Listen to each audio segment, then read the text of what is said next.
മിശിഹായിൽ ഏറ്റവും സ്നേഹമുള്ളവരെ, ഇന്ന് നമ്മൾ പങ്കുവയ്ക്കുന്ന തിരുവചനം അവൻ പറഞ്ഞു, കൊയ്ത്തുവരെ വിളയോടൊപ്പം കളകളും വളരട്ടെ.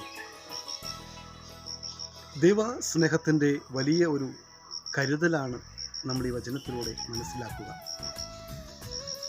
ദുഷ്ടനെയും ശിഷ്ടനെയും ഒരുപോലെ പരിഗണിക്കുന്ന ദൈവസ്നേഹത്തെക്കുറിച്ച് വചനം നമ്മളോട് പറഞ്ഞു വയ്ക്കുന്നുണ്ട്. എന്തുകൊണ്ടാണ് വിളവെടുപ്പ് വരെ കളയും വിളയും ഒരുപോലെ വളരുവാൻ ദൈവം അനുവദിക്കുക? ഓരോ വ്യക്തിയുടെയും ജീവിതത്തിൽ അവൻ്റെ ഫലമാണ് അവനെ തിരിച്ചറിയുവാൻ നമ്മളെ സഹായിക്കുക. വചനം പറഞ്ഞു വയ്ക്കുന്നു, നിന്നിൽ നിന്ന് പുറപ്പെടുന്ന ഫലം അതൊരുവൻ നല്ലതോ ചീത്തയോ എന്ന് നമ്മൾ മനസ്സിലാക്കാനായിട്ട് സാധിക്കും. അങ്ങനെയെങ്കിൽ വിളവ് പാകമായി കൊയ്ത്താകുമ്പോൾ തീർച്ചയായിട്ടും നല്ലതിനെയും ചീത്തയെയും തിരിച്ചറിയുവാനായിട്ട് സാധിക്കും.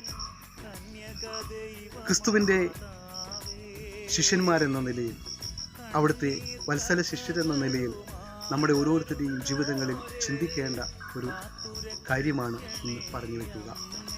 നമ്മൾ പുറപ്പെടുവിക്കുന്ന ഫലങ്ങൾ എത്രമാത്രം വിശുദ്ധവും ഈശോയ്ക്ക് പ്രിയപ്പെട്ടതുമാണ് എന്ന് ചിന്തിക്കേണ്ടതിൻ്റെ ആവശ്യകതയെക്കുറിച്ച് ഈ വചനം പറഞ്ഞു വയ്ക്കുകയാണ്. നമ്മൾ പുറപ്പെടുവിക്കുന്ന ഫലങ്ങൾ അത് വചനത്തിന് അധിഷ്ഠിതവും പരിശുദ്ധാത്മാവിൻ്റെ നിവേശിതവുമാണ് എങ്കിൽ തീർച്ചയായും നമ്മൾ നല്ല ഫലം പുറപ്പെടുവിക്കുന്ന നല്ല വൃക്ഷങ്ങളായിത്തീരും. ആ ഒരു നന്മയിൽ വളരുവാനാണ് ഇന്ന് വചനം നമ്മളോട് പറഞ്ഞു വയ്ക്കുക.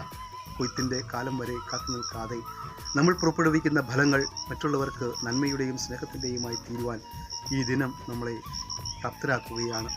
ഈ വചനത്തിൽ നമ്മുടെ ജീവിതങ്ങളെ നമുക്ക് പരിശോധിക്കാം.